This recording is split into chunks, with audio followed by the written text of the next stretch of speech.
Good morning and welcome back to Shantikunj online classes. Children, हम पढ़ रहे थे चैप्टर नंबर 10 जंतु रूप एवं कार्य। तो बच्चों इसे कंप्लीट करते हैं। आज हमारा टॉपिक है हड्डियां कैसे गति करती हैं। तो क्या आपने कभी सोचा है कि आपकी हड्डियां किस प्रकार गति करती हैं तथा उसे कौन गति योग बनाता है? तो हड्डियां स्वयं गति नहीं कर सकती, ये आपकी मांसपेशियां हैं जो हड्डियों से जुड़ी रहती हैं और उन्हें संधियों पर गति योग बनाती हैं। मांसपेशियां रबड़ के छल्ले की भांति होती हैं। बे हड्डियां से कड़े पट्टियों की सहायता से जुड़ी होती हैं। ये पट्टियां टेंडन कहलाती हैं, यानी जो हड्डियों को जोड़ के रखने वाली पट्टियां होती हैं उन्हें हम क्या कहते हैं? उन पट्टियों को हम टेंडन्स कहते हैं। मांसपेशियां अपनी खिंचाव से हड्डियों को चलाती हैं क्योंकि ये धक्का नहीं दे सकती है। इसीलिए हड्डी को किसी एक दिशा में चलाने के लिए मांसपेशियों की कम से कम 2 समूह की आवश्यकता होती है। जैसे कि आपकी बाह के ऊपर और नीचे चलाना 2 मांसपेशियां बाइसेप और ट्राइसेप द्वारा नियंत्रित होती हैं। यानी आप अपनी जो आर्म है, अपनी बाह है, उसको कैसे चला सकते हो? उसको चलाने के लिए आपको 2 मांसपेशियों की आवश्यकता होती है जिसे बाइसेप्स और ट्राइसेप्स कहते हैं। जब आप अपनी बाह को सीधा करते हैं तब बाइसेप ढीला रहता है जबकि ट्राइसेप्स सिकुड़ जाता है। इस प्रकार की गति को प्रसार कहते हैं। जब आप अपनी बाह को मोड़ते हैं बाइसेप सिकुड़ जाता है। वे कंधे की हड्डी को एक सिरे पर खींचता है। बाह के अग्रभाग की एक हड्डी दूसरे को खींचती है और इस गति को हम फ्लेक्सिंग या लचक कहते हैं। ओके बच्चों, देखो यहाँ पे दिखा हुआ है हमको बाइसेप और ट्राइसेप के बारे में।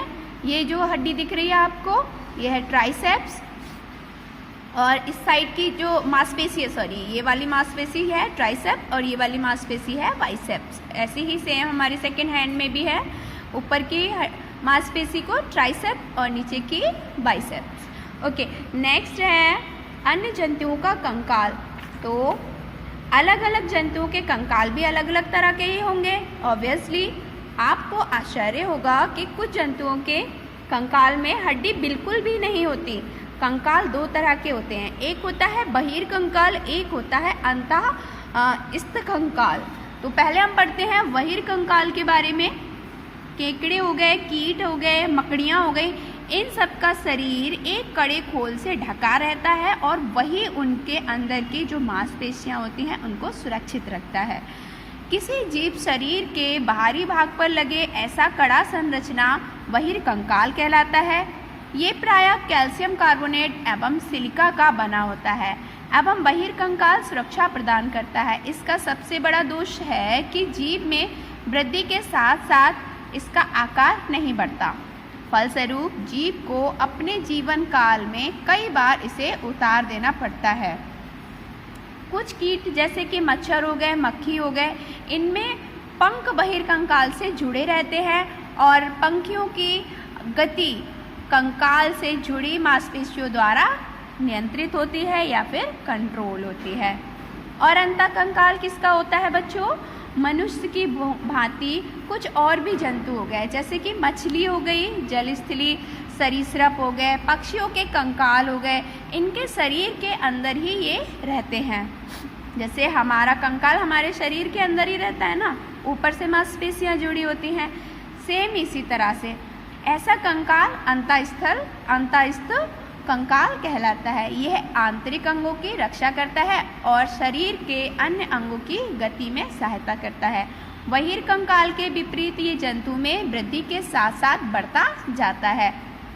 अंतःस्थ कंकाल हड्डियों से बनता है। जिस जंतु के अंतःस्थ कंकाल में रीढ़ की हड्डी होती है उसे कशेरुक कहते हैं। सभी कशेरुकों में अंतःस्थ कंकाल होता है, यद्यपि उनका कंकाल असमान होता है किंतु उनमें कुछ मूल विशेषताएं समान होती हैं। तो बच्चों अब देखो आपको होमवर्क में क्या करना है। आपको होमवर्क में करना है, एक तो अंग तथा अंग तंत्र क्या है, इसके 3 उदाहरण देके ये करना है। कंकाल क्या है, मानव कंकाल के कार्य को लिखिए। ये मैंने आपको उस दिन बताया भी था और आपको इसका चित्र बनाना है, ठीक है। थर्ड है मानव कंकाल के निम्नलिखित भागों के कार्य लिखने हैं। आपको बताए थे मैंने रीढ़ और पसली, तो इनके कार्य लिखोगे। फिर संधि से आप क्या समझते हैं, उनमें गति प्रचलन के आधार पर उसे कैसे वर्गीकृत करेंगे। तो संधियाँ पढ़ा दी हैं आपको, संधि के बारे में लिखेंगे, ठीक है। उसके बाद है कंदुक खलिका संधि का संक्षिप्त विश्लेषण कीजिए। मानव शरीर में उपस्थित ऐसी 2 संधियों के उदाहरण देने हैं। तो मैंने आपको उस दिन बताया था ना कंदुक खलिका संधि के बारे में, तो उनका चित्र बनाना है आपको और वो लिखना है, ठीक। आगे देखिए, आपको रिक्त स्थानों की पूर्ति भरनी है, ओके। नेक्स्ट मिलान करना है। तो बच्चों इतना होमवर्क आपको अपनी कॉपी में करना है, कल मैं चेक करूँगी, ओके।